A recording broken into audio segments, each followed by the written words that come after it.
Real analysis का chapter number 4 है matrix spaces. Page number 19 तक कवर हो चुका है। एग्जाम्पल 14, 15, 16 इस वीडियो में देखेंगे। एग्जाम्पल 14 अगर देखोगे तो एग्जाम्पल दे रखा है कि अगर ए और बी सबसेट है इस मैट्रिक्स स्पेस के, तो ये चीज़ प्रूफ करनी है। यानी कि अगर आप ए यूनियन बी एक सेट है, उसका डायमीटर निकालते हो, वो आएगा लेस देन इक्वल टू किसके, इनके सम के। किसके सम के? ए का डायमीटर, बी का डायमीटर प्लस ए और बी के बीच में डिस्टेंस। ये मैं बता चुकी हूँ डायमीटर क्या होता है। देखो, डायमीटर का सबसेट डेफिनेशन बता चुकी हूँ कि अगर आपको एक ए है, एक सबसेट, उसका डायमीटर निकालना है, मतलब इस मैट्रिक्स स्पेस का ए एक सबसेट है, राइट। तो इस ए का क्या निकालना है? डायमीटर। तो ए के दो एलिमेंट उठाओगे, एक्स और वाई, उन एक्स और वाई के बीच में डिस्टेंसेस निकालोगे। और एक्स और वाई ए के अलग अलग एलिमेंट है ना, तो बहुत सारे एलिमेंट होंगे ए में, तो एक्स और वाई की अलग अलग वैल्यूज़ होगी, तो अलग अलग वैल्यूज़ आएगी डिस्टेंस ऑफ बिटवीन 2 पॉइंट्स। तो जो सबसे बड़ा पॉइंट, 2 पॉइंट के बीच में जो सबसे ज़्यादा डिस्टेंस होगा वो सुप्रीमम होगा और वो डायमीटर होगा। मतलब अगर इस मैट्रिक्स स्पेस का एक सबसेट है ए, उस ए के दो एलिमेंट उठाए, कोई भी दो एलिमेंट एक्स और वाई, उन दो एलिमेंट का डिस्टेंस निकाला। वैसा तो है नहीं कि भाई ए में सिर्फ दो ही एलिमेंट एक्स और वाई, बहुत सारे होंगे, एक्स की और वाई की वैल्यू डिफर करती जाएगी, तो एक्स और वाई जब अलग अलग आते रहेंगे तो उनके बीच में जो डिस्टेंस है वो भी अलग अलग आएगा। तो जो डिस्टेंस में सबसे बड़ा डिस्टेंस है, जो सुप्रीमम है, वो इस ए का क्या हो जाएगा? डायमीटर हो जाएगा। इसको डेल्टा ए से हम दिखाते हैं, डिनोट करते हैं। तो अगर ए यूनियन बी का डायमीटर निकालोगे, यानी कि ए यूनियन बी से दो एलिमेंट उठाओगे एक्स और वाई, उनके बीच में डिस्टेंसेस निकालोगे, और उन डिस्टेंसेस का जो सुप्रीमम होगा वो ए यूनियन बी सेट का डायमीटर होगा। ठीक है। अब एक्स और वाई ए यूनियन बी में है, तो ऐसा हो सकता है कि भाई एक्स और वाई है तो सिर्फ ए में हो, या एक्स और वाई सिर्फ बी में हो, या एक्स ए में हो और वाई बी में हो, या एक्स बी में हो और वाई ए में हो। तो ये 4 केस बन सकते हैं इसमें। अगर हम केस 1 ले, जहाँ पे एक्स और वाई बिलोंग करते हैं ए में, सिंपल सी बात है, अगर आप एक्स और वाई जो ए में बिलोंग करते हैं उनके बीच का डिस्टेंस निकालते हो, वो ए के डायमीटर से कम आएगा या उसके बराबर आएगा? एक सेट है ए, उसके दो पॉइंट है एक्स और वाई, उन दोनों पॉइंट की जब आप डिस्टेंसेस निकाल रहे हो और उन डिस्टेंसेस का जब आप सुप्रीमम लेते हो तो वो डायमीटर आएगा ना। तो यानी कि जो बाकी डिस्टेंस है वो इस सुप्रीमम से, यानी कि डायमीटर से छोटे होंगे। तो डायमीटर से छोटे होंगे, बाकी ए के दो पॉइंट के बीच में डिस्टेंस जो है डायमीटर से छोटे होंगे। ठीक है। अब इसके अंदर इस साइड अगर आप दो वैल्यूज़ ऐड कर दो जो कि पॉजिटिव वैल्यू, क्योंकि डायमीटर भी पॉजिटिव होगा और ए और बी के बीच में जो डिस्टेंस है वो भी पॉजिटिव होगा, तो ये चीज़ इससे छोटी है, और इसके अंदर दो पॉजिटिव वैल्यूज़ ऐड कर दी तो ये चीज़ और भी बड़ी बन गई, तो ये और भी बड़ी है, तो ये चीज़ अभी भी तो इससे पूरी से ये चीज़ छोटी रहेगी। सिमिलरली यहाँ पे, ठीक है। तो पहले दो केस से हमने ये डिराइव कर लिया। तीसरे और चौथे केस से हम क्या डिराइव करेंगे? देखो, एक्स ए में बिलोंग करता है, वाई बी में, तो देखो अगर इस ए का कोई एलिमेंट उठा लूँ स्मॉल ए, और इस बी का कोई एलिमेंट उठा लूँ स्मॉल बी, तो जो एक्स और वाई के बीच में डिस्टेंस है वो लेस देन इक्वल टू होगा distance of X comma A plus distance of A comma Y. हम करते हैं ना, जैसे हम जब प्रूफ कर रहे होते हैं, मैट्रिक प्रूफ करते हैं, तो ट्राइंगल इनइक्वालिटी हम यही तो प्रूफ करते हैं कि D X comma Y is less than equal to D X comma Z plus D Z comma Y. तो जेड की जगह यहाँ पे हमने ए ले लिया, सिंपल सी चीज़ है। ठीक है। अब ये एज इट इज़ रखा। अब इसके अंदर डी ए कॉमा वाई हमने एक पॉइंट और ले लिया बी, तो डी ए कॉमा बी और बी कॉमा वाई ये बन गया, जिसे हमने ए और बी इस तरह से बनाया ना। सिमिलरली ये चीज़ आ गई। ठीक है। अब ये चीज़ हमने एज इट इज़ रखी, अब इसकी जगह ये लिख दिया और इसकी जगह ये लिख दिया। क्यों लिखा ये चीज़ इससे क्या है? कम है, ये चीज़ इसके सम से कम है। तो एक्स कॉमा ए जो डिस्टेंस है उसको सुप्रीमम लिख दो, डायमीटर, तो इसकी जगह ये लिख दिया, तभी तो ये चीज़ इस पूरे से कम रहेगी ना।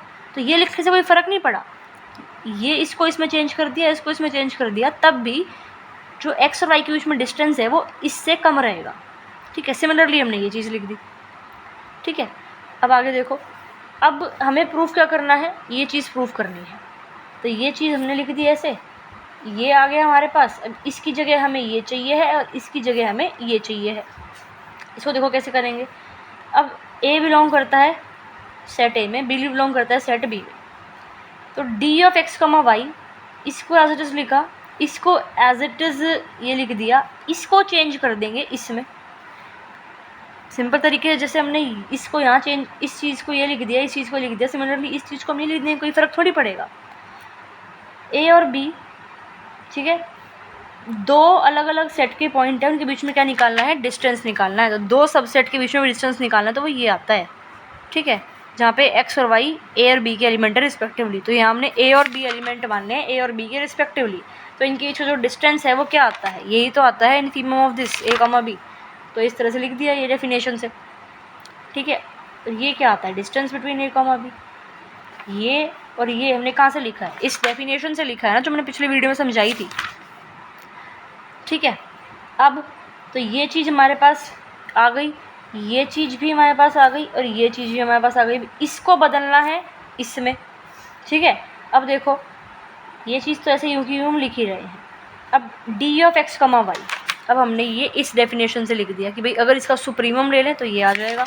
तो हमने इसका क्या ले लिया, सुप्रीमम ले लिया, वो इसके बराबर आ गया। सिंपल सी बात है भाई, एक्स और वाई के बीच में सारे के सारे डिस्टेंसेस इसके एडिशन से कम है। तो अगर इसका जो सबसे बड़ा डिस्टेंस होगा यानी कि सुप्रीमम होगा, वो भी तो इसके एडिशन से कम होगा ना। और सुप्रीमम ऑफ दिस क्या होता है, डायमीटर ऑफ दिस। तो ये प्रूफ करना था। नेक्स्ट देखो एग्जाम्पल 15, एग्जाम्पल देना दो सबसेट का ए और बी सच दैट ए और B of real such that distance of A comma B 0, but इन दोनों में कुछ भी कॉमन नहीं है। तो हमने वो जो एग्जाम्पल है वो यहाँ देखा ही था, ये रहा एग्जाम्पल, बट ठीक है, ज़्यादा नंबर में क्वेश्चन आएगा तो बड़ा एग्जाम्पल देना ही पड़ेगा। तो ये हमने मान लिया एक मैट्रिक्स स्पेस, एक ए सेट मान लिया, ये बी सेट मान लिया, ये इसमें एलिमेंट है एन टाइप के, जैसे एन है, यहाँ पे क्या है n+1/n, तो ये n+1/n, 3 है तो 3+1/3 है, ठीक है। तो ए का एलिमेंट n है, बी का एलिमेंट ये है।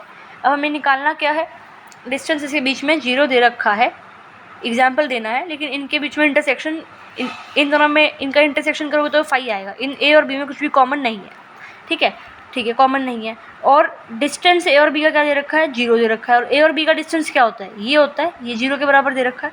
तो भाई ए का एलिमेंट ये मान लिया, बी का एलिमेंट ये मान लिया, इनके बीच में डिस्टेंस निकालोगे। तो भाई दो नंबर हैं ये, अगर मैं नंबर लाइने बोलूँ 2 और 4 के बीच में डिस्टेंस, तो क्या करोगे, 4 - 2 ना। तो इनके बीच में डिस्टेंस निकालना है तो क्या करोगे, n+1/n माइनस में n से कट गया 1/n आ गया, ठीक है। तो डिस्टेंस 1/n आ गया, लिमिट लगा दी। इनकी लिमिट अगर यहाँ पे लगाओगे तो 1/∞ 0 बन जाएगा। तो इन्फिनिटी लगाई क्योंकि डी विजुअल मैट्रिक है, ख़त्म का इक्वल टू 0 आ गया, ठीक है। Bounded and unbounded matric space, ये एक मैट्रिक स्पेस है। इसको बाउंडेड तब बोलोगे जब एक्स और वाई, जो एक्स का एलिमेंट है, उनके बीच में डिस्टेंस जो है एक नंबर के से या तो कम होगा या उसके बराबर होगा, ठीक है। और इसका जब एक्स और वाई के बीच में जितने भी डिस्टेंस है इससे कम है, तो इसमें जो मैक्सिमम डिस्टेंस होगा यानी कि जो सुप्रीमम होगा यानी कि जो डायमीटर होगा वो भी तो कम होगा, ठीक है। जो मैट्रिक स्पेस बाउंडेड नहीं है उसे अनबाउंडेड बोलोगे। एग्जांपल देख लो, अगर एक्स रियल नंबर है तो एक्स और वाई के बीच में, रियल नंबर में कोई भी एलिमेंट उठाओ एक्स और वाई, कभी फाइनाइट वैल्यू नहीं आएगी क्योंकि रियल नंबर का सेट इनफाइनाइट होता है, ठीक है। तो अनबाउंडेड हो जाएगा आपका ये सेट फिर, सिंस द डायमीटर जो आर है वो इनफाइनाइट है, ठीक है। फिर डिस्क्रीट मैट्रिक स्पेस ले लो एक ये। अब एक्स और वाई दो पॉइंट उठाए, इनके बीच में डिस्टेंस है तो 0 आएगा या 1 आएगा, तो बाउंडेड हो गया ना ये तो, कि भाई 1 से बड़ा आंसर आ ही नहीं सकता, या तो 1 आएगा या 0 आएगा, तो बाउंडेड हो गया ये। एग्जाम्पल 16 देखो, मैट्रिक स्पेस आपको दे रखा है ये, अगर हमें फ़र्क नहीं पड़ता कि ये बाउंडेड है या नहीं, लेकिन इस मैट्रिक स्पेस को आप एक इस मैट्रिक स्पेस में कन्वर्ट कर सकते हो जो कि जिसकी वैल्यू ये है और ये बाउंडेड भी है। तो यानी कि इसको पहले हम प्रूफ करेंगे कि एक मैट्रिक स्पेस है ये, ठीक है। तो मैट्रिक स्पेस के लिए पहली प्रॉपर्टी कौन सी होती है, नॉन नेगेटिविटी, ठीक है। तो ये चीज़ डी मैट्रिक है, तो दे रखा है ना मैट्रिक स्पेस है ये डी, तो डी मैट्रिक है बेसिकली, दे रखी है आपको चीज़, ये मैट्रिक स्पेस दे रखा है। तो भाई डी मैट्रिक है तो ये और ये क्या होगा, पॉजिटिव, तो ये पूरा क्या हो जाएगा, पॉजिटिव। नेक्स्ट प्रॉपर्टी आप ये दिखाओगे, भाई अगर ये 0 है तो एक्स और वाई बराबर है, और एक्स और वाई बराबर है तो ये 0 है। अब ये 0 है तो ये पूरा 0 है, ये पूरा 0 है यानी कि इसको उधर लेके जाओगे तो सिर्फ ये चीज़ 0 के बराबर आ जाएगी, और ये चीज़ 0 के बराबर है और डी मैट्रिक है, तो एक्स इक्वल टू वाई आ गया। नेक्स्ट दिखाओ तीसरी प्रॉपर्टी, एक्स वाई ये और ये बराबर दिखाने हैं, इसकी वैल्यू ये है, चेंज कर दो क्योंकि डी मैट्रिक है, ठीक है, हो गया। Next triangle inequality, X Y Z लेते हैं, हमें दिखाना क्या होता है, हमें दिखानी है कि जो ये चीज़ है ये इससे लेस देन इक्वल टू है, तो ये चीज़ लेके चलते हैं, इस चीज़ का सम ये आएगा, यहाँ से करा है ना ये चीज़, डी एक्स वाई ये है, तो अगर एक्स वाई की जगह एक्स जेड है या जेड एक्स जेड वाई है तो ये लिख दिया हमने यहाँ से, ये आपको एक फॉर्मूला पता ही है। अब कंपेयर करोगे इसको और इसको, तो ये चीज़ यूँ की यूँ लिखी, और इसको कंपेयर करके ये चीज़ लिख दी, ये इसके बराबर और ये इसके बराबर, तो ये चीज़ यहाँ लिख दी इस तरह से, ठीक है। अब हमें ये चीज़ लिख दी। अब तीनों की तीनों जो आपको प्रूव करी आपने तीनों चीज़ें, उसके लिए आपने डी मैट्रिक इसका यूज़ किया, तो यहाँ पे भी हम डी मैट्रिक का यूज़ करेंगे। तो इसको यहाँ छोड़ो और ट्राइंगल इनइक्वालिटी डी मैट्रिक है तो ट्राइंगल इनइक्वालिटी इस्टेब्लिश होगी। इसका रेसिप्रोकल ले लिया, 1 ऐड कर दिया, ये चीज़ आ गई। दोबारा से रेसिप्रोकल ले लिया क्योंकि ये चीज़ बनानी, देखो यहाँ ये आई है, यहाँ ये आई है, चाहिए ये आई है, तो रेसिप्रोकल दोबारा ले लिया तो इनइक्वालिटी चेंज हो जाती है। ठीक है, ये किसके बराबर है, डी स्टार एक्स वाई के, यहाँ से। ठीक है, और ये चीज़ ये है, और ये चीज़ किस, यहाँ ये चीज़ ये है, यहाँ से ये इसकी जगह यहाँ से ये हमने लिख दिया, ख़त्म हो गया। डी मैट्रिक आ गया एक्स पे। ऑल्सो इसकी वैल्यू जो है 0 के बराबर होगी, लेकिन 1 नहीं हो सकती। ऑब्वियस सी बात है, 1 कैसे होगी इसकी वैल्यू, भाई ये और ये वैल्यू सेम। अगर मैं लिख दूँ n/1 + n, तो क्या इसकी वैल्यू कभी 1 हो सकती है, नहीं। देखो मान लो अगर n 2 है तो नीचे भी n 2 होगा, तो 2/1/3, इसकी वैल्यू कभी 1 नहीं बन सकती, चाहे अब n की वैल्यू सेम, क्योंकि ऊपर नीचे n की वैल्यू सेम डलेगी ना, या तो ऊपर 3 बनेगा नीचे 4 बनेगा, इस टाइप की सिचुएशन बनेगी ना कुछ ना कुछ। 5 बनेगा तो नीचे 6 बनेगा, यानी कि ऊपर अगर आंसर 6 है तो नीचे 6 + 1 होगा, ऊपर 7 है तो नीचे 7 + 1 होगा, तो इसकी वैल्यू कभी 1 नहीं हो सकती। तो इस पर इसने जो है ये चीज़ आप ये लिखी है। ठीक है, जल्दी जल्दी में कराया बट समझ में आ गया होगा। 4.1 देखेंगे नेक्स्ट लेक्चर में।